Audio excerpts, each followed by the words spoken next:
back to News Insight. The newest member of the spokesperson of the president, Bola, said that Peter Obi will soon join APC. Is that laughable or it should be taken very seriously? Is it because everybody around him, Valentine and some other people, have joined APC? Now, does it think everybody is like him? Eli? Well, you see, Bola, each time he talk, or these people in offices, they talk as if they are mini gods. You wake up not having any meeting with Peter Obi, not doing things that Peter Obi has come up to. I've not seen Peter Obi praising this government, praising their policies, praising. So what is he coming to APC to join them to do? Is it to join them in the things he's complaining not being done right? Well, I don't know where Bola gets his ideas from. You know, and for other people to believe in a Labour Party for any other party is personal. Peter Obi didn't have meetings with people that they should go join a Labour Party before he went to join the Labour Party. I didn't hear Peter Obi say that, let's go join the Labour Party. It was his decision. And Peter Obi has, records that people believe in. So if Bola said Peter Obi is joining them soon, I wonder, is he going to force Peter Obi to join them? Or are they going to start threatening him with some things? Maybe they'll frame some things or dig some things about him, and which is the usual way Nigerian parties in power normally do. You know, they'll bring up matters that, okay, EFC should go after you, this and that, with this and that. And by the end of the day, for you to get, coverage or to get a soft landing, you'll be forced to join them. I don't know on what basis Bola is saying that Obi is joining them. All right, he said Obi will join us very soon. It looks affirmative. Where did you get that from? Well, Valentine Mozibo was the head of IT for Peter Obi's campaign, yes. And today he's in APC. Okay, and when he got there, he told them that he didn't discuss this part with Obi, but he hoped to welcome Obi to APC. He made it clear that he didn't. He discussed a lot of things with Peter Obi, but issues of moving to APC, they didn't discuss. So the Valentine they are quoting made it clear to them that he didn't discuss this part, but he himself hope and wish Peter Obi joins them. And in 2027 in particular, which is the nearest interesting milestone and election that we are looking up to, there's going to be a lot that is going to happen. We don't know if there is possibility of Peter Obi working together with Asiwaju. We have no idea of such. Whether Asiwaju is leaving APC so that Peter Obi will come to APC, we also do not know. Or Asiwaju himself would probably not be contesting, and APC to maintain their relevance, they now bring Obi and his followers on board and will use them to work against this coalition that is coming forth.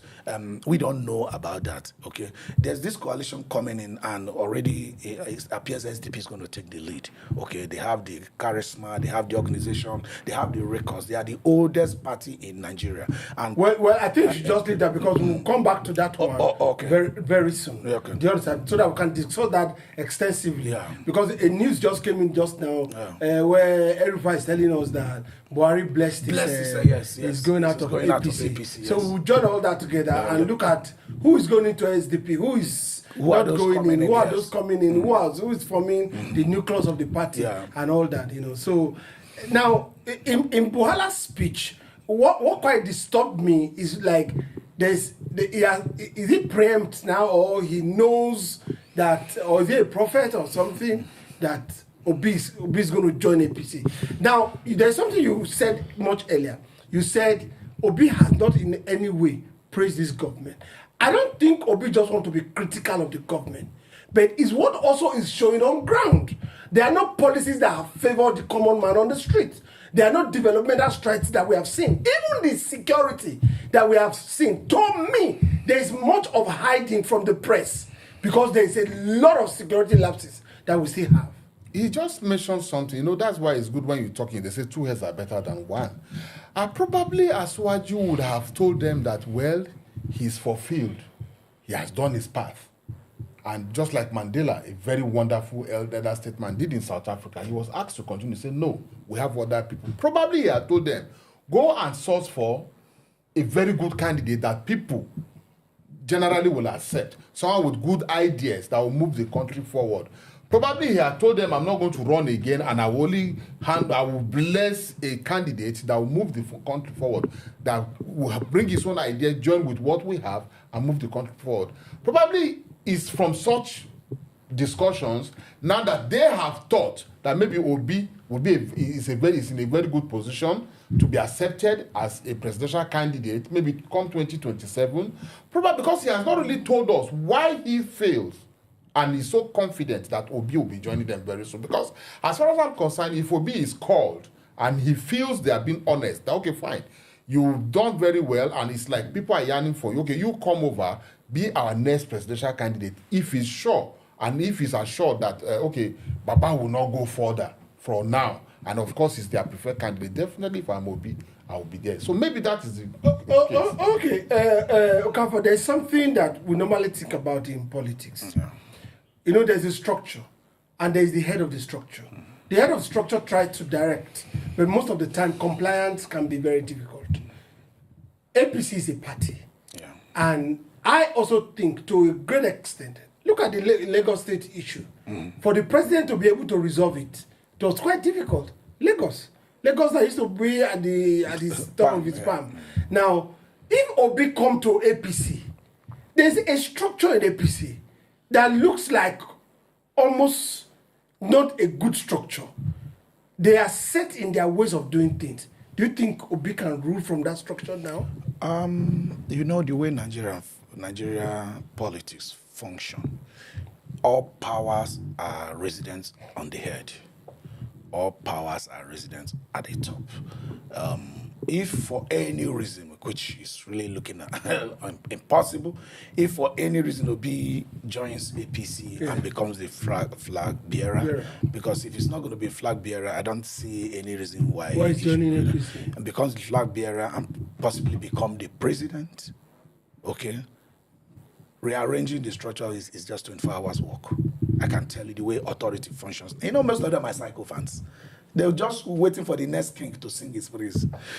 So there is no resistance nowhere. They don't have occupation, most of them. They don't have their any means of livelihood.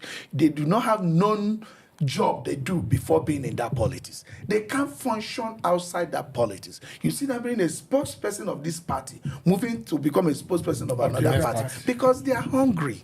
They can't feed. Those are the ones that will resist the president. 24 hours, all of them will line up immediately. That's not even a problem at all. They will key in.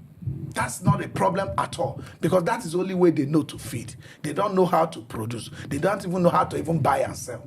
They don't know that. They just know to collect allocation, collect training money, collect allowance, collect this, influence contractor to get a job, then go back to the contractor, collect all the profits from the contractor, send the contractor to the field to go and start suffering. The contractor will be limited in finance. That's all they know how to do. And let me tell you, challenging these people and putting them to a corner where they belong is what Obi will do easily. Don't even bother about that. Okay, Eli, the party, APC, the way it's constituted and the way the obedient movement, though, you know, there's something that Valentine Odibo spoke. He said, I'm still an obedient.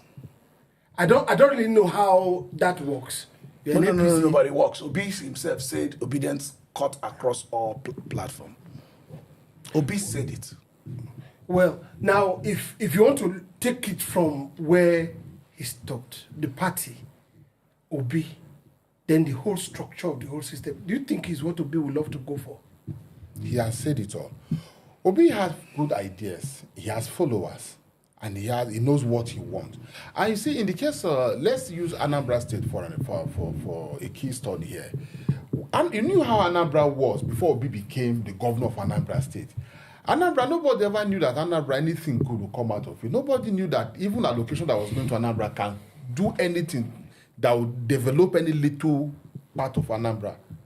The way they've always been doing things. Until he became governor of Anambra State, we were able to understand that there was money to develop the state. And he was able to prove, you know, by doing some works and not owing anybody and leaving plenty money behind. So if Obi is being given reasons why he should join APC and he accepts to join APC, like he rallies and become president, He has said it all. The president of Nigeria is as powerful as a mini god.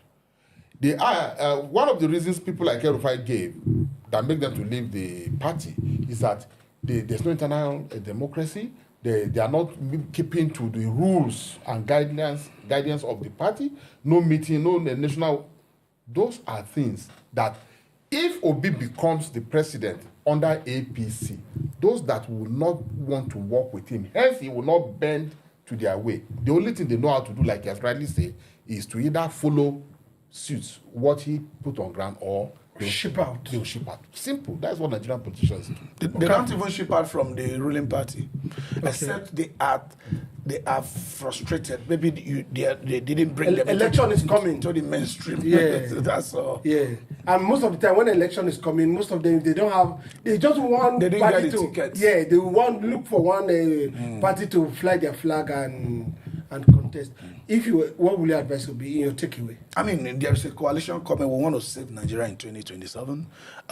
What is most important to Nigerians if he's offered to come and join, that's what I'm telling you. The most important things to Nigerians now is 2027. Yeah. Okay, they want the best person to fly the flag in 2027, and in arriving at that point, there are going to be procedures that might lead to getting a candidate. So if we have a lot of parties coming for you, and at the end of the day, the best person, it gives the best person the opportunity to bear the flag, and Nigerians are able to vote.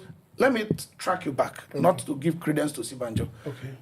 Before 2023, I had a friend who told me if the election was between Osibanjo and Peter Obi, that he would close his eyes like this and put ballot anywhere it entered, he would have been fine.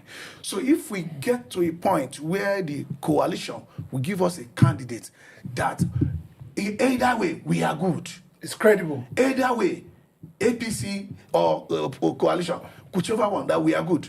I mean, anybody will support the process that will give us the best candidate to run for the office of the president of Nigeria. Yes, if I'm to advise Obi, if in sincerity, for instance, Ahmed Bola Tinubu said, okay, he's not going further, and he's encouraging Obi to join APC, and it's his sincere heart, and Obi will be given the ticket to run under APC.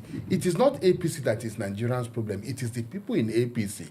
I remember that a lot of us felt that Obi won under Labour Party, but the structure and agent. So what will you advise Obi? So I will advise Obi, if he's given the chance to come and take the ticket in APC that already have existing structure everywhere as assumed. Of course, why not? You don't think there will be some indignation against I have just said that if there is sincerity of purpose.